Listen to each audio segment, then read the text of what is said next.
Bandhu Madhav is one of the most gifted Dalit writers India has ever seen. His short stories invite comparison with the work of Chekhov and Maupassant. He was a trailblazer, and if Dalit writing has achieved anything today, it is largely because of the pioneering efforts of Bandhu Madhav. However, he never received the recognition he deserved. There are a number of reasons for this, including that Bandhu Madhav was publicity shy and lacking in political skills. The Poisoned Bread is the most famous and the most highly anthologized piece of Bandhu Madhav. It is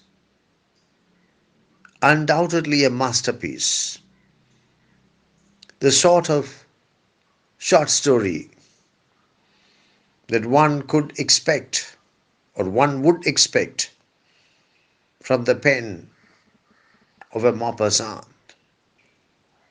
The short story gives us a profound insight into the raw realities of Dalit life.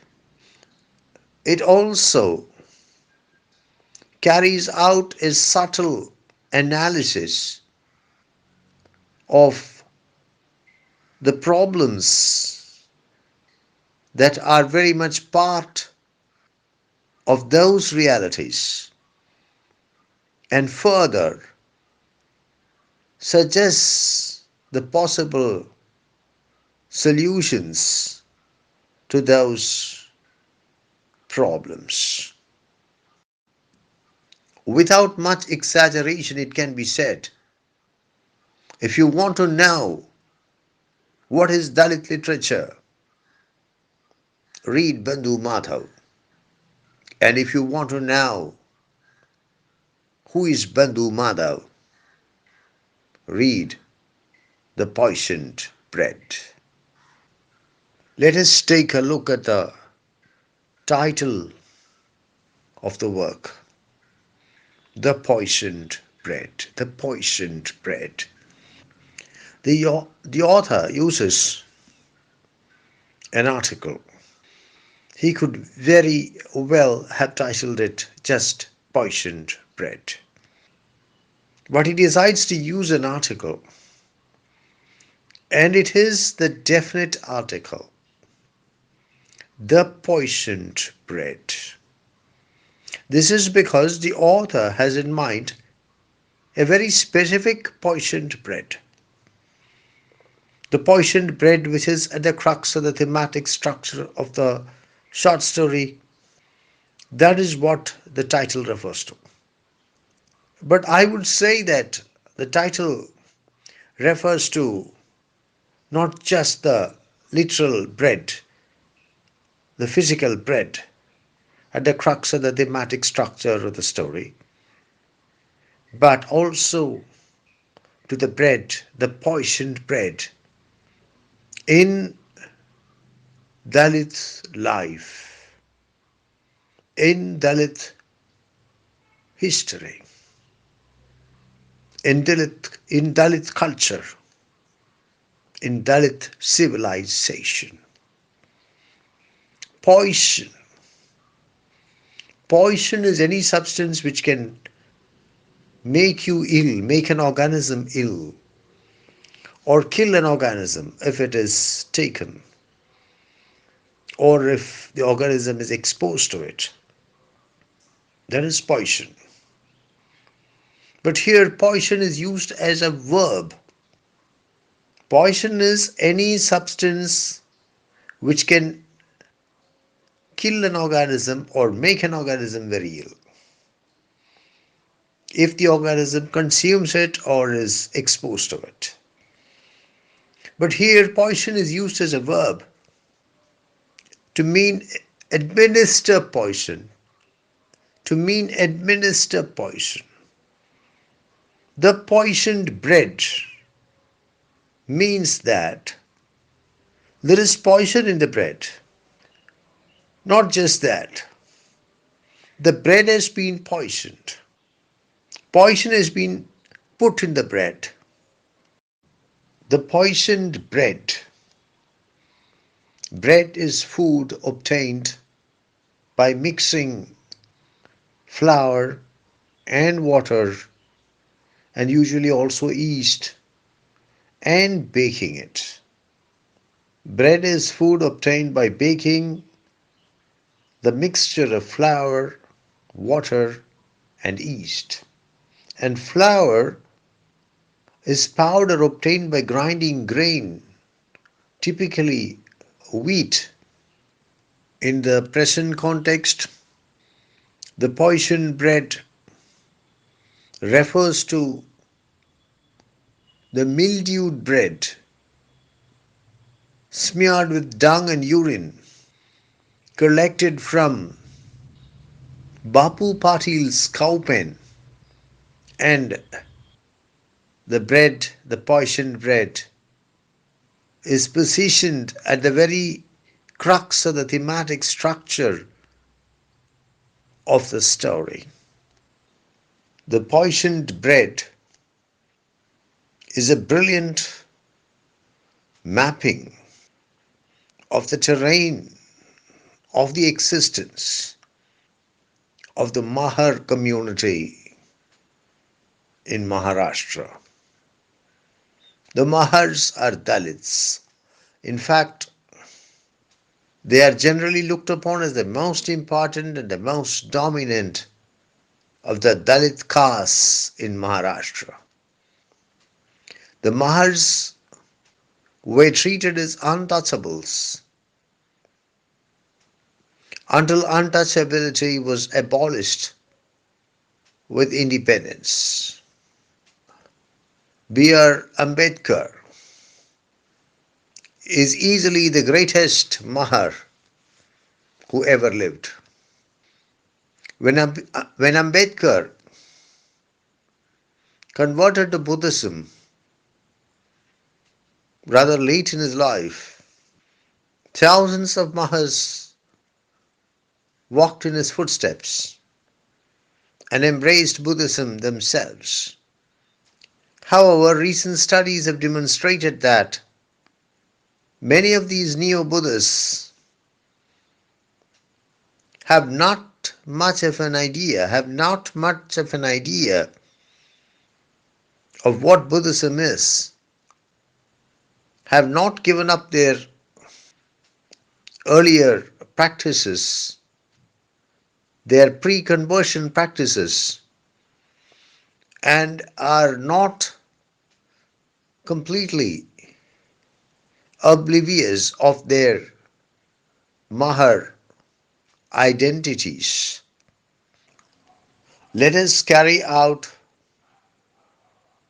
a quick survey of the plot of the short story.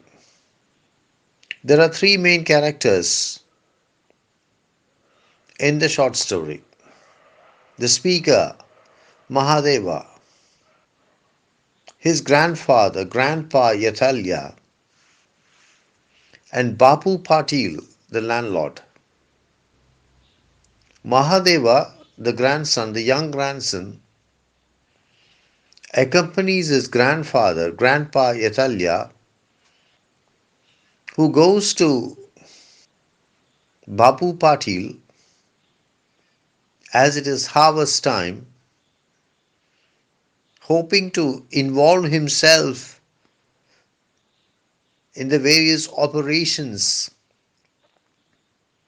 related to harvest and then obtain a share of corn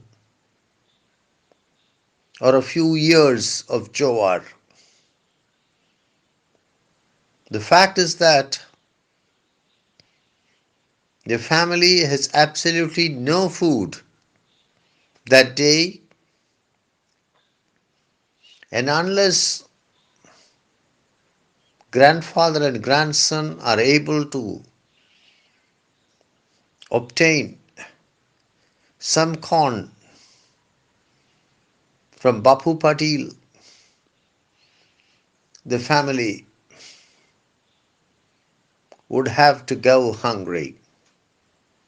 An argument erupts between the arrogant landlord, Bapu Patil, and the hot-headed grandson and the hot-headed boy, grandson of Grandpa Yathalya, Mahadeva.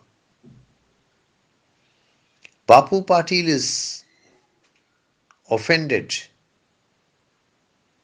and Grandpa Yathalya literally falls at the feet of Bapu Patil and apologizes to him on behalf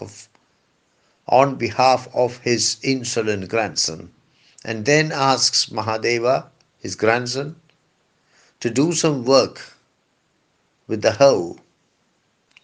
Mahadeva finds himself working alone on the threshing floor. When Bapu Patil returns after some time, he finds that, or he feels that, the boy has not done his work properly. Besides, earlier there had been angry exchanges between the boy and the landlord. Bapu Patil now lets loose a volley of abuse on Mahadeva, on his grandfather Yathalya, and above all on his caste, the Mahar caste.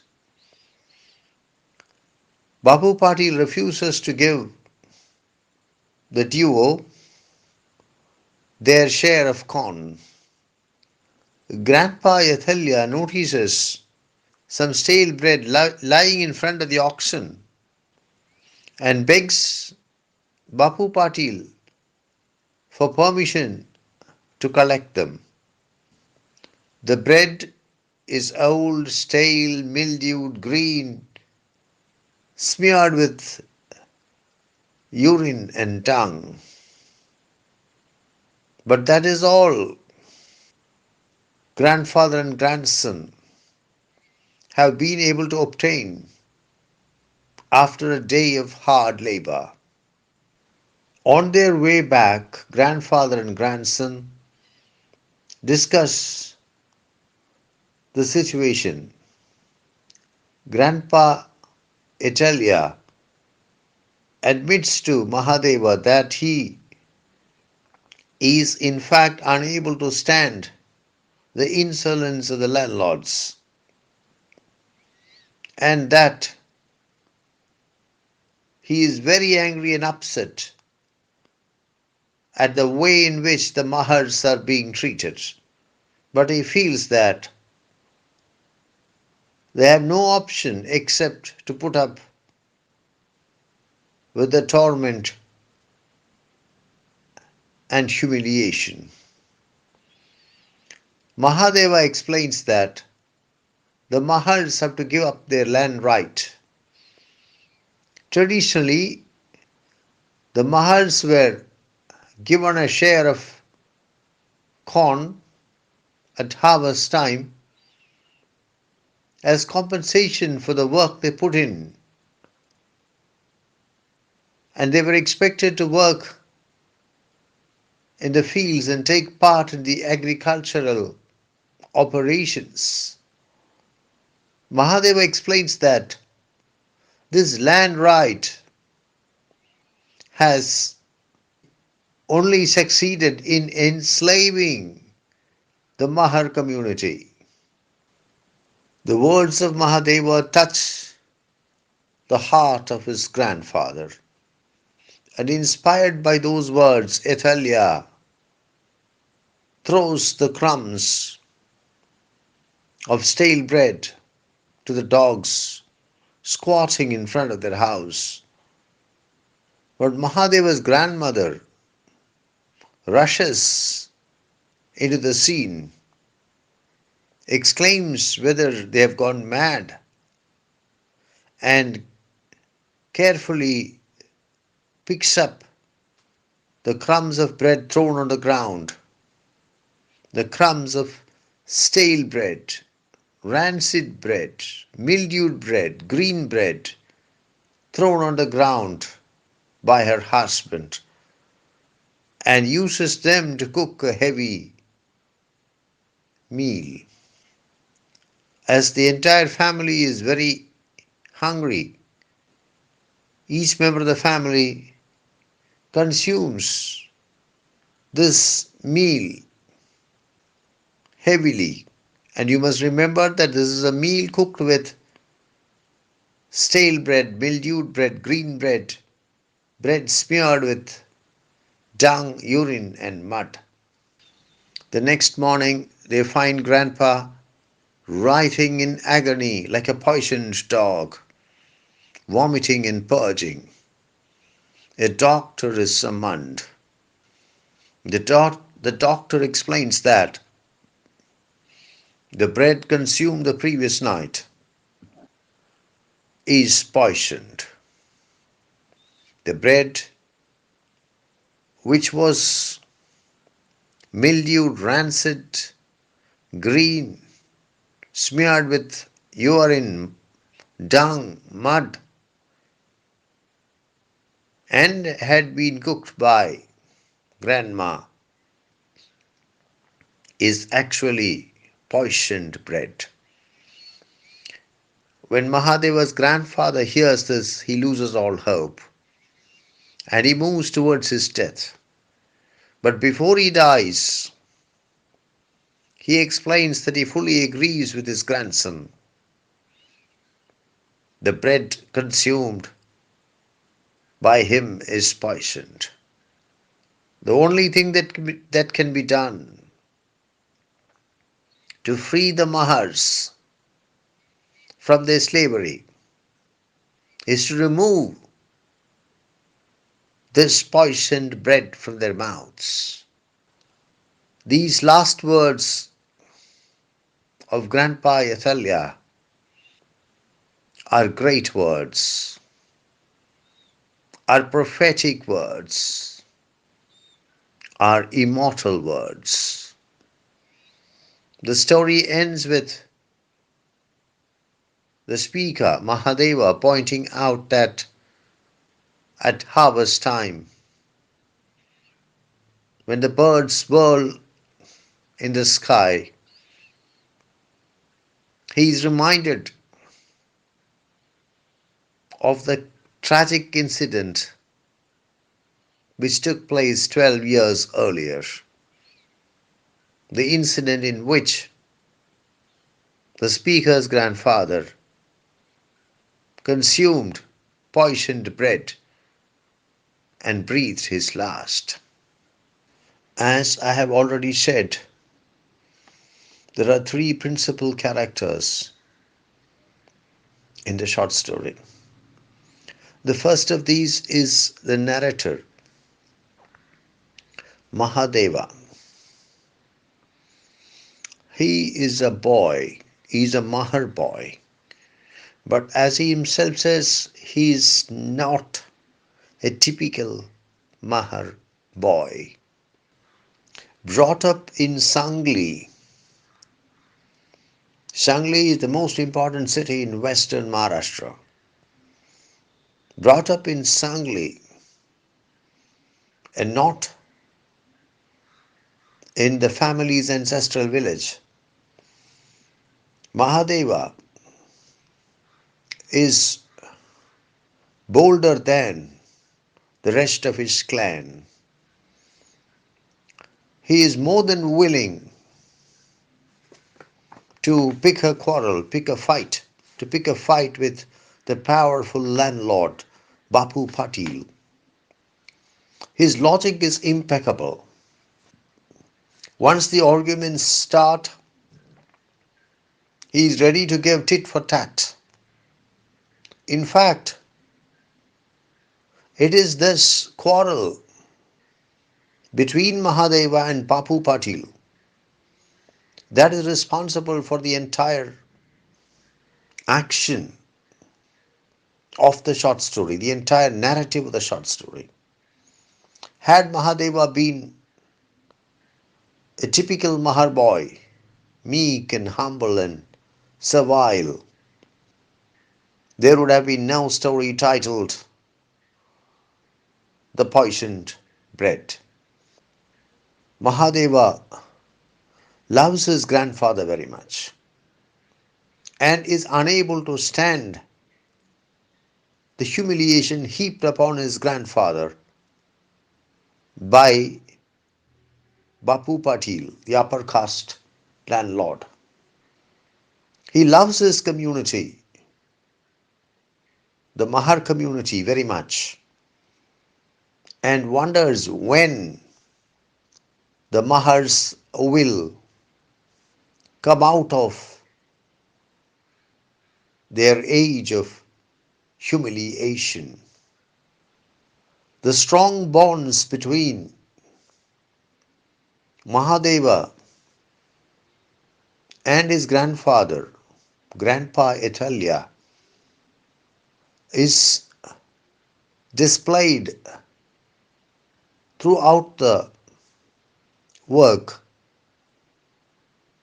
and most importantly, at the very closure of the short story, when Mahadeva recalls painfully the death of his grandfather 12 years earlier.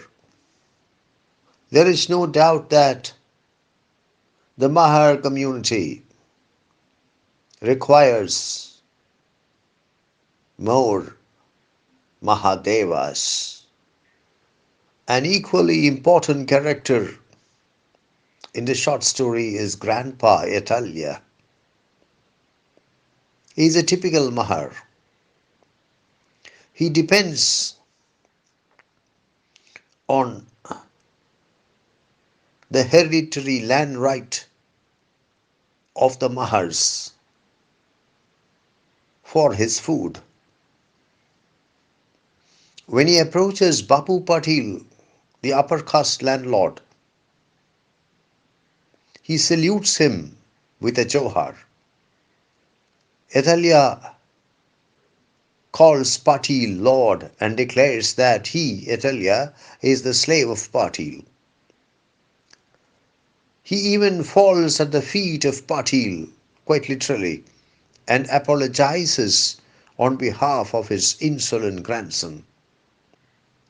Grandpa Italia picks up the stale, rancid, mildewed, rotten bread smeared with dung and urine from the cow pen of Patil.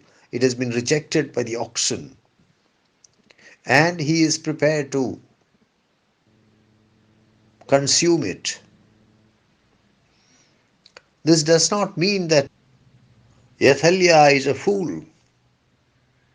He understands fully the folly, the disgrace, the shame, the humiliation of depending on, of the Mahars depending on land rights for their existence. But he feels that the Mahars have no option but to depend on the land rights. When his grandson Mahadeva explains the folly of depending on land rights, Yathalya is immediately convinced. In fact, the words of Mahadeva touch his heart, and he even throws a few crumbs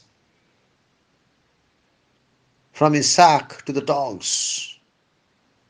The death of Yathalya The tragic death of Athelia is the climax of the short story. It is one of the most moving scenes in Dalit literature. After consuming the poisoned bread at night, Athelia goes to sleep. The next morning, he is found writhing like a poisoned dog. Even the doctor summoned from Sangli is unable to save his life. His last words are an immortal message to his community, to the Mahar community. He says to this effect, never ever, never ever depend on the age-old bread associated with our caste. Get as much education as you can. Remove the accursed bread from the mouths, of the Mahars. Even Ambedkar could not match this eloquence. The third most important character in the story is Bapu Patil, the upper caste landlord. The word Patil in Marathi means headman. Patil was usually the person in charge of administering the village. Bapu Patil is presented as an arrogant landlord, a typical arrogant upper caste landlord. When Yathalya acknowledges the presence of Patil with a johar, which is a mark of respect, which is an indication of profound respect, Patil responds arrogantly to it, like a swaggering Maharaja. He even reminds Yathalya of the proverb that meeting a Mahar in the morning is sufficient to doom the day.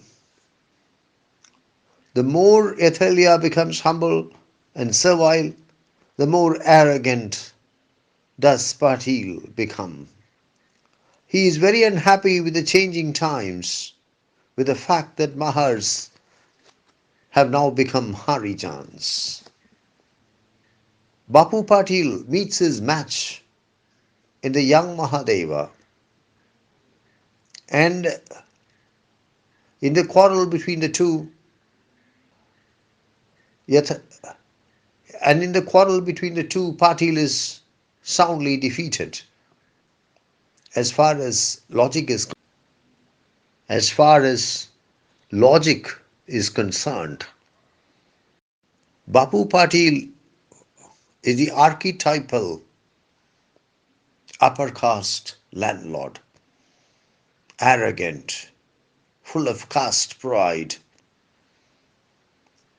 ruthless, heartless, cruel, exploitative. A word about the minor characters. We have Mahadeva's grandmother, a typical Mahar woman. She is upset when her husband throws crumbs of stale bread from his sack to the dogs as a sign of rejection of the bread. She picks them up and she cooks them to make a supper for the entire family. And it is after consuming this supper that her husband falls ill and dies. However, it would not be fair to blame her. She is a typical Mahar woman, servile, humble, lacking in self respect. Her condition has made her what she is. The system has made her what she is. Hunger and deprivation have shaped her character. Though she is, in a way, responsible for her husband's death, it would be unfair to blame her for it. We have Tukha Magdoom, the sidekick of Bapu Patil, who enjoys aggravating situations and who incites the Patil against Mahadeva and his grandfather. Tukha Magdoom shares the typical upper caste prejudices against Mahars displayed by Bapu Patil. There is the doctor who comes all the way from Sangli in order to take care of the dying Yathalya, but who is unable to save the life of the old man. In fact, it is the doctor's verdict that it is a serious case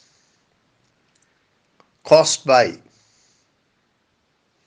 the consumption of poisoned bread that acts as the last straw and destroys the last ray of hope in the heart of the old man. And Yathalya breathes his last soon after he hears the doctor's words.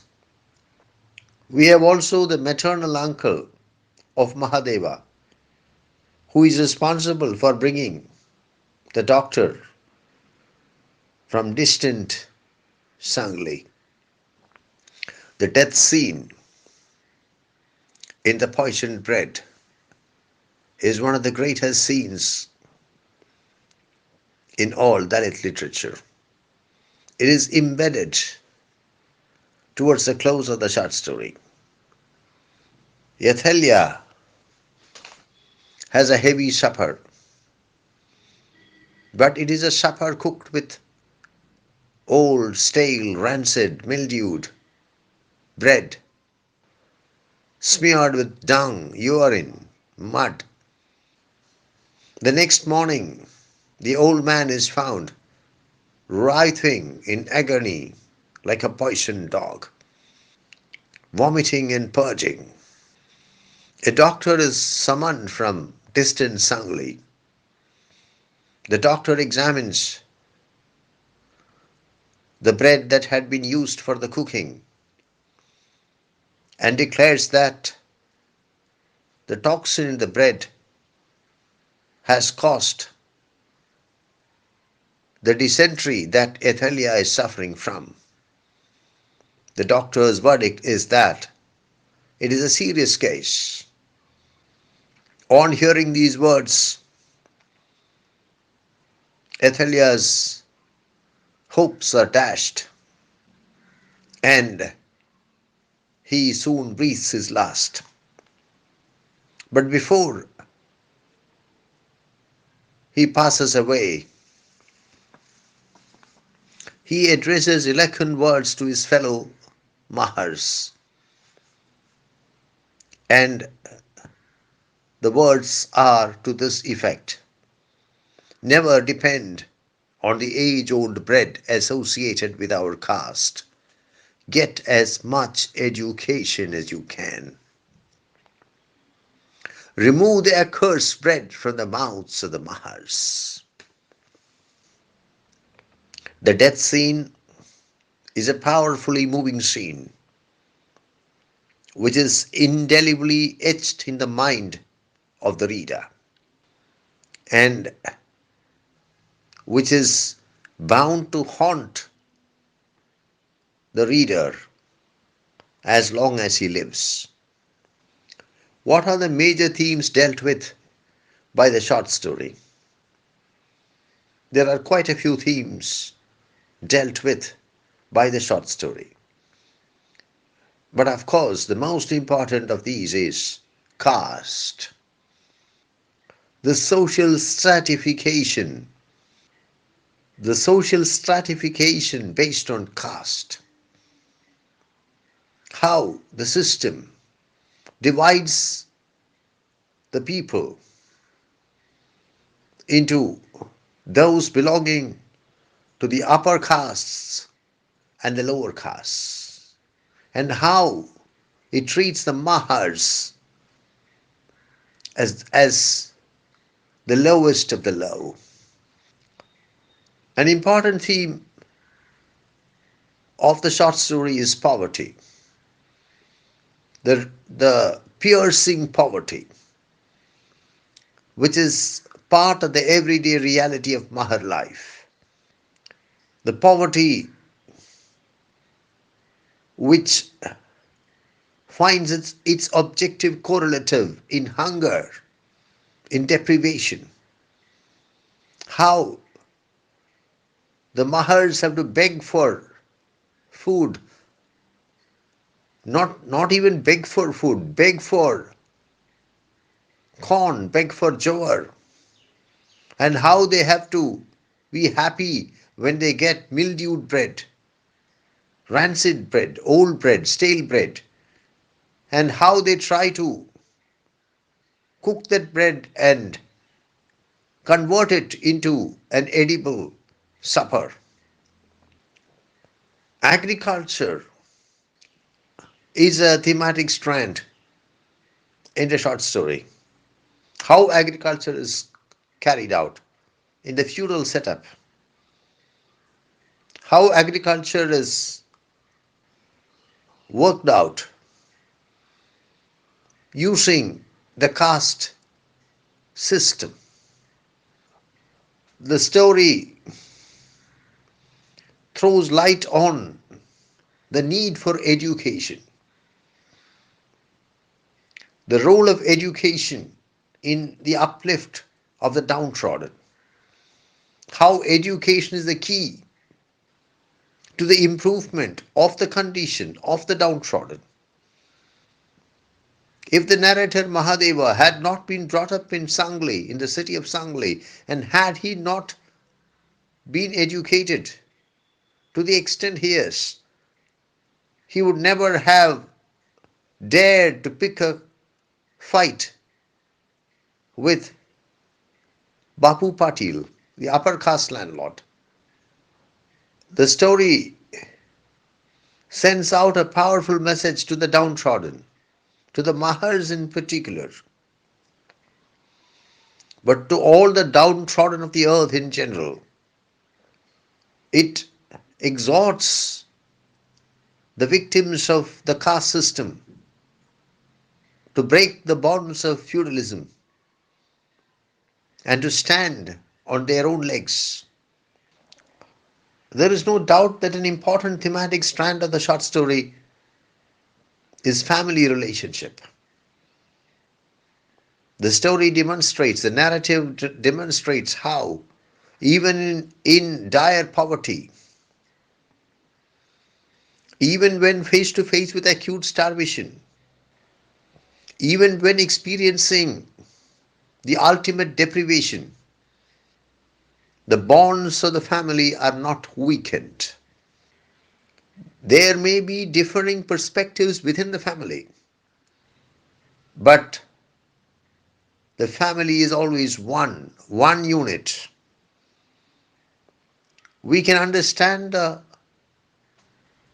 strong bond of love, of affection, of kinship between Mahadeva and his grandfather. Similarly, though Yathalya and his wife have very differing perspectives, the relationship between them is quite close. It is Mahadeva's maternal uncle who arranges for the doctor to be brought from the city of Sangle, from distant Sangle.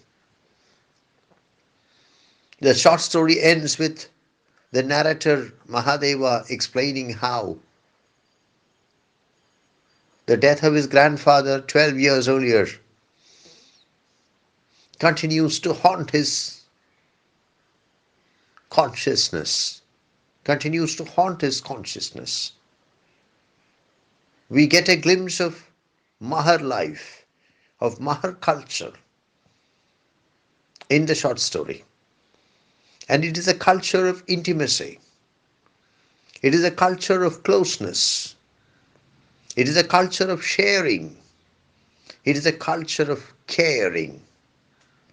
The symbolism of the poisoned bread has to be commented upon. The poisoned bread is the stale, rancid, mildewed, rotten bread that Yathalya picks up from the cowpen of Bapu Patil,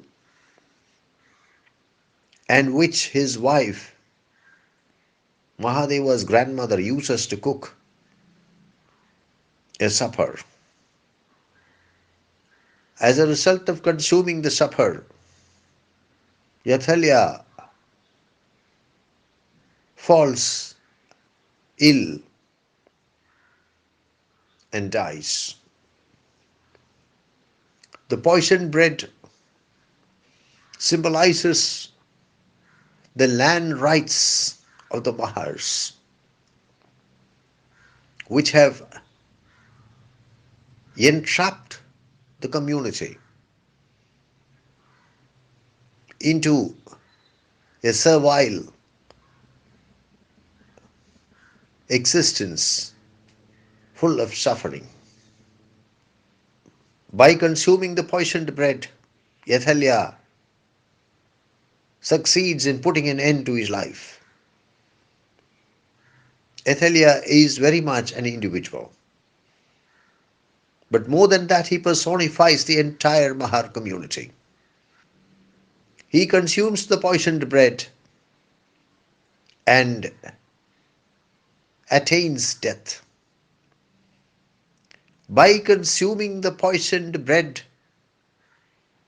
called land rights, the entire Mahar community has been in a death-like state, for centuries. The poisoned bread is a symbol for the land rights supposedly enjoyed by the Mahars, which has succeeded in keeping them enslaved century after century.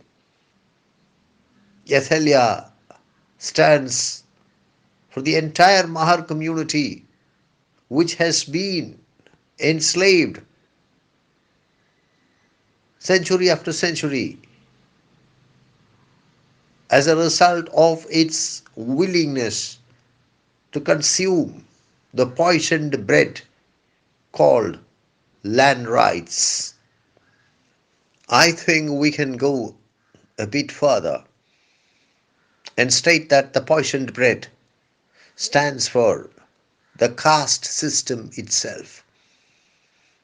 The great message of Yathalya, delivered from his deathbed, is that this poisonous bread will finally succeed in killing the very humanness of man.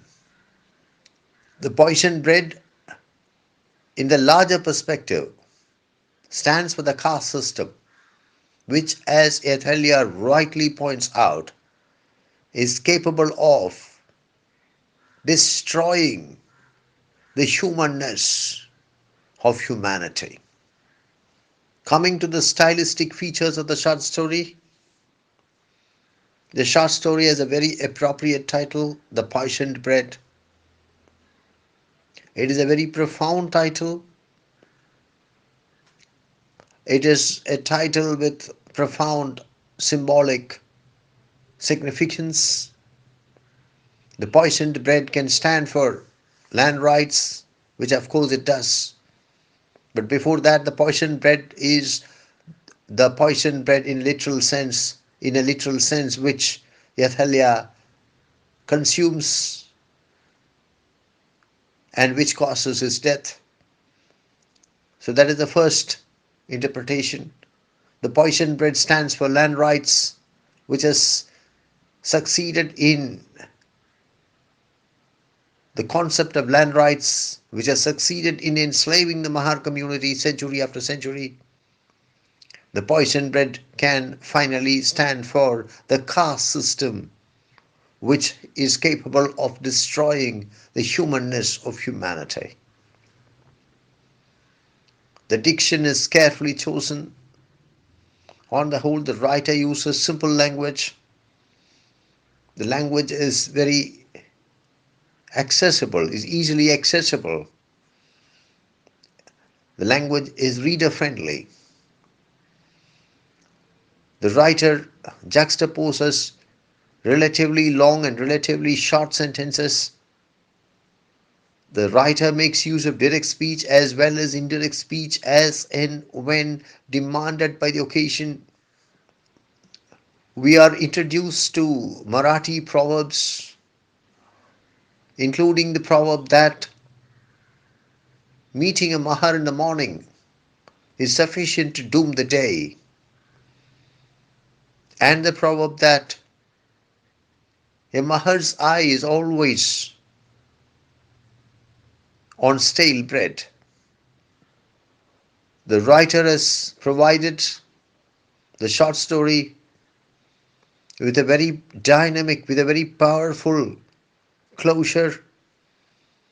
We have the death scene of Athalia. Athalia breathes his last, and the death scene in the story is one of the greatest scenes in all Dalit literature. And after that, at the very end of the short story, the narrator speaks of how the death of his grandfather continues to haunt him 12 long years after it actually happened. The short story The Poisoned Bread by Bandhu Madhav is open to interpretation on Marxian lines. Karl Marx said that economics is the base and that everything else is the superstructure. That precisely is one of the messages conveyed by Bandhu Madhav's short story. The Mahars are dependent on their traditional land rights, and the economic stranglehold of the land rights keeps them in a state of slavery. Once they break free from this economic stranglehold of land rights, once they equip themselves to stand on their own feet economically, there will be a dramatic change in their condition, in their life, in their social status, in their culture. So it can be said that what Bandhu Madhav tries to convey through his short story is a very Marxian message. Shatter the economic stranglehold and You will be able to achieve a complete transformation of your position, and this transformation will include social, cultural, and political dimensions. I would like to sign off by quoting B.R. Ambedkar's stirring exhortation, not merely to the Mahars, not merely to the Dalits, but to all the downtrodden of the world. Educate, organize, agitate. I repeat, educate, organize, agitate.